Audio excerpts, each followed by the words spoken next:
असम में बाढ़ का पानी भले ही कुछ इलाकों में धीरे धीरे उतरने लगा हो, लेकिन तबाही की तस्वीरें अब भी डराने वाली है।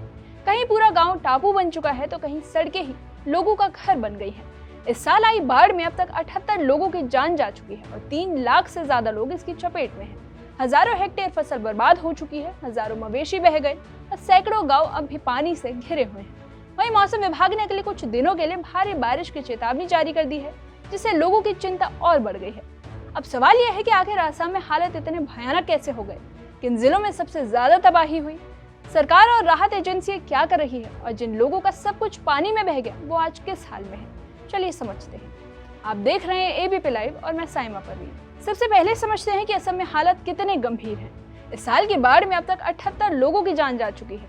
बुधवार को शिवसागर और गोलाघाट में 3 और लोगों की मौत के बाद ये आंकड़ा बढ़ गया। फिलहाल राज्य के 7 जिले अभी बाढ़ से प्रभावित हैं और 3 लाख से ज्यादा लोग मुश्किलों के बीच अपनी जिंदगी गुजार रहे हैं। अब जानते हैं कि आखिर कौन कौन से इलाके सबसे ज्यादा प्रभावित हैं। शिवसागर, चराईदेव, गोलाघाट, जोरहाट, नगांव, विश्वनाथ और कामरूप मेट्रोपॉलिटन सबसे ज्यादा प्रभावित जिलों में शामिल है।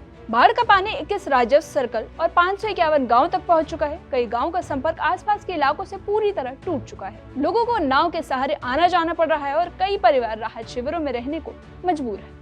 अब बात करते हैं उस नुकसान की जो खेतों में हुआ।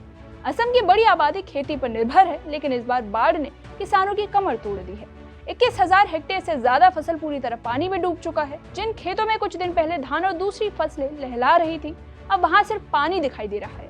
बाढ़ का असर सिर्फ इंसानों पर ही नहीं बल्कि पशुओं पर भी पड़ा है। सरकारी आंकड़ों के मुताबिक 11,000 से ज्यादा मवेशी बाढ़ में बह गए, जबकि करीब 17,000 पशु प्रभावित हुए हैं। गांव में कई परिवारों की रोजी रोटी पशुपालन से चलती है और ऐसे में मवेशियों का नुकसान उनके लिए आर्थिक तौर पर बड़ा झटका है। पशु चिकित्सा टीमें लगातार प्रभावित इलाकों में पहुंचकर इलाज और राहत का काम कर रही है। अब आपको लेकर चलते हैं शिवसागर के निमाईजान गांव में। यहाँ की तस्वीरें किसी जलप्रय से कम नहीं लगती। जहाँ तक नजर जाती है वहाँ सिर्फ पानी ही पानी दिखाई देता है। घर, आंगन, खेत, सड़कें सब कुछ पानी में डूब चुके हैं। कई परिवारों ने अपने घर छोड़ दिए हैं, जबकि कुछ लोग अब भी ऊंचे स्थानों पर रहने को मजबूर हैं। इन तस्वीरों के बीच एक ऐसी तस्वीर भी सामने आई जिसने हर किसी को भावुक कर दिया। एक महिला अपने पानी में डूबे घर से एक गठरी निकालकर सड़क पर लेकर आई। उस गठरी में सोना, चांदी या पैसे नहीं, बल्कि उनके 10वीं कक्षा में पढ़ने वाले बेटे के स्कूल की किताबें थी। करीब 10 दिन तक पानी में डूबे रहने के बाद अब वे किताबें धूप में सुखा रही हैं। राहत और बचाव अभियान लगातार जारी है। एनडीआरएफ, एसडीआरएफ, स्थानीय प्रशासन, मेडिकल टीमें और कई सामाजिक संगठन इलाके में राहत सामग्री पहुंचा रहे हैं। लोगों को खाना, पीने का पानी, दवाइयां और जरूरी सामान उपलब्ध कराया जा रहा है। हालांकि प्रभावित लोगों की संख्या इतनी ज्यादा है कि हर जरूरतमंद तक समय पर मदद पहुंचाना अभी भी बड़ी चुनौती बनी हुई है। वहीं बाढ़ ने सिर्फ गाँव को ही नहीं बल्कि शहरों को भी प्रभावित कर दिया है। गुवाहाटी के कई इलाकों में अभी जल भराव की समस्या बनी हुई है। पदुमबारी, बोरा गाँव, लचित नगर, जू रोड, हाटी गाँव और कई अन्य क्षेत्रों में सड़कें पानी से भरी हुई हैं। लोगों को रोजमर्रा के काम करने में भी भारी दिक्कतों का सामना करना पड़ रहा है। अब चलिए बात करते हैं सरकार की तैयारियों की। केंद्रीय गृह मंत्री अमित शाह ने मुख्यमंत्री हिमंता बिस्वा शर्मा से फोन पर बातचीत कर हालात की जानकारी ली और हर संभव मदद का भरोसा दिया। मुख्यमंत्री ने बताया कि केंद्र सरकार जरूरत पड़ने पर सभी संसाधन उपलब्ध कराए जाएंगे और इसके अलावा प्रभावित लोगों को राहत देने के लिए बैंकों के साथ भी बैठक की जा रही है, ताकि कर्ज और आर्थिक सहायता से जुड़े फैसले लिए जा सके।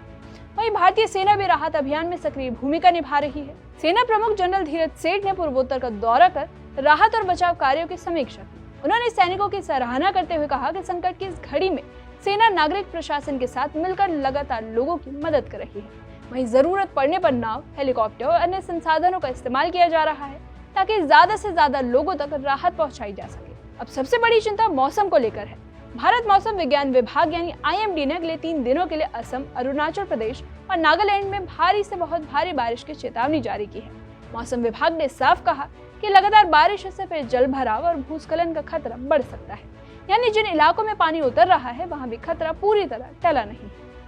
अब सबसे बड़ा सवाल यह है कि बाढ़ के बाद आगे क्या होगा। राहत सामग्री पहुंचाना जरूरी है, लेकिन उससे भी बड़ी चुनौती है लोगों की जिंदगी को दोबारा पटरी पर लाना। जिनके घर बह गए, जिनकी फसल बर्बाद हो गई और जिनके बच्चों की पढ़ाई रुक गई, उनके लिए आने वाले महीने सबसे कठिन होंगे। सड़कें, स्कूल, बिजली, पानी और खेती सब कुछ फिर से खड़ा करने में लंबा समय लगेगा, इसलिए असली परीक्षा बाढ़ के बाद शुरू होती है।